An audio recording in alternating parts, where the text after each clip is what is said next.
مجدد الفسانی رحمۃ اللہ علیہ سے ان کے ایک مرید نے کہا مجھے حضور کو نصیحت کریں. حضرت مجدد الفسانی فرمایا، عرض کیا حضور نصیحت کریں. فرمایا بیٹے ایک ہی نصیحت ہے، نہ کبھی خدا بننا نہ کبھی رسول بننا. انہوں نے کہا وہ خدا رسول تو کوئی بھی نہیں بنتا، یہ کون سوچ سکتا ہے خدا بننے کا یا رسول بننے کا. فرمایا بیٹے نہ سمجھو تو یہی جواب ہوگا، گہرائی میں جاؤ تو بڑے بڑے لوگ خدا بھی بننا چاہتے ہیں رسول بھی بننا چاہتے ہیں. پوچھا کیا مطلب؟ آپ نے فرمایا میرے بیٹے یہ شان صرف خدا کی ہے کہ جو چاہتا ہے وہی ہوتا ہے. یہ شان صرف خدا کی ہے کہ جو چاہے وہی ہو. فعال لما یرید، جو چاہے وہی ہو. کبھی ایسی آرزو نہ رکھنا کہ جو میں چاہوں وہی ہو، جو میں چاہوں وہی ہو. کبھی آپ کی منشا کے مطابق ہوگا، کبھی منشا کے مطابق نہیں ہوگا. آپ کی مرضی کے مطابق ہو جائے تو شکر کر دینا، آپ کی مرضی کے خلاف ہو جائے تو صبر کر لینا. یہ نہ آرزو کرنا کہ جو میں چاہوں وہی ہو. یہ شان صرف اللہ کی ہے. اور اگر یہ سوچیں گے تو اس کا مطلب ہے خود کو خدا بنانا چاہتے ہیں، معاذ اللہ. اس نے پوچھا تو رسول کیسے بنانے کی بات ہوئی؟ فرمایا یہ شان صرف رسول کی ہے، جو ان سے اختلاف کرے وہ کافر ہے. جو ان کی بات کو رد کرے، بولیے، جو رسول کی بات کو رد کرے وہ کافر ہے. یہ شان صرف ایک ہستی کی ہے روئے زمین کی، اور یہ شان اور نہ کسی عالم کی ہے، نہ کسی پیر کی ہے، نہ کسی مفتی کی ہے.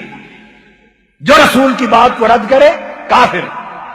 اور اگر تم یہ کہو کہ جو تمہاری بات نہ مانے وہ کافر ہے، اس کا مطلب ہے تم خود کو رسول کے منصب پہ بٹھانا چاہتے ہو. لہذا اللہ کا منصب اللہ کے لیے رہنے دیں ہم لوگ، اور رسول کا منصب ہمیں چاہیے کہ رسول ہی کے لیے رہنے دیں. ہم اللہ کے بندے بن کے رہیں، رسول کے غلام بن کے رہیں. مسائل پر رہ گئے اختلاف، مین آؤٹ لائن عقیدے کی بنیادی اساسی دائرے کے اندر رہتے ہوئے صحابہ کرام کے بھی آپس میں علمی اختلاف ہوتے تھے. انہوں نے تو ایک دوسرے کو کافر کبھی نہیں بنایا. لو میں ایک ہی مثال دیتا ہوں.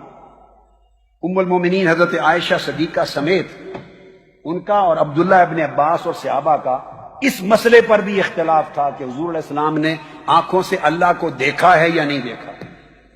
کئی لوگ منکر تھے، وہ کہتے تھے کہ اللہ رؤیت باری تعالیٰ نہیں ممکن، نہیں اللہ کو آنکھوں سے نہیں دیکھا معراج کی شب.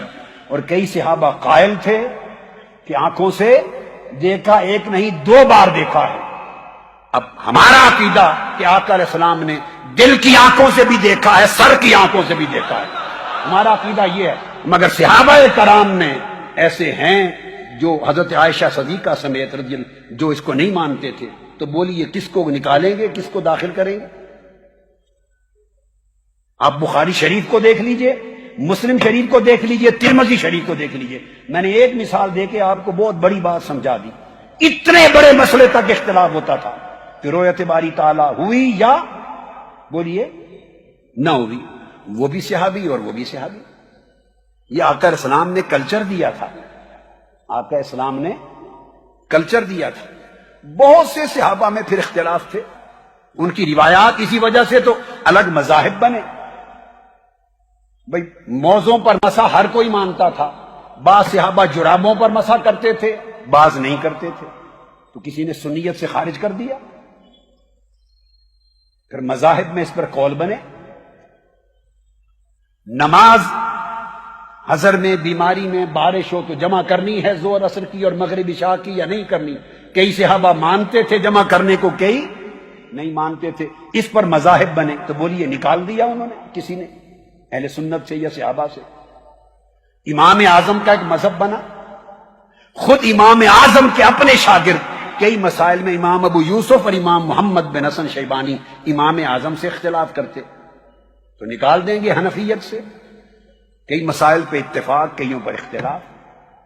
امام ابو یوسف امام مالک کے شاگرد ہیں خود، اور امام مالک سے اختلاف کیا کئی مسائل میں تو انہوں نے نکال دیا. امام احمد بن حنبل امام شافعی کے شاگرد ہیں، اور امام شافعی امام مالک کے شاگرد ہیں، امام ابو یوسف نہیں، امام شافعی امام مالک کے شاگرد ہیں۔ الگ مذہب بنایا، امام مالک کے طریق پہ نہیں چلے تو کیا نکال دیا جائے ان کو؟ امام احمد بن حنبل امام شافعی کے شاگرد ہیں، اختلاف کیا مذہبی نیا بنا دیا، اتنا اختلاف علمی تھا تو کیا نکال دیا جائے کسی کو؟ اسی طرح 4 مذاہب ہو گئے، آپس میں اختلاف ہیں مگر ہم چاروں کو حق مانتے ہیں۔ یہ ہے کلچر اسلام کا، یہ ہے وسعت اسلام کی۔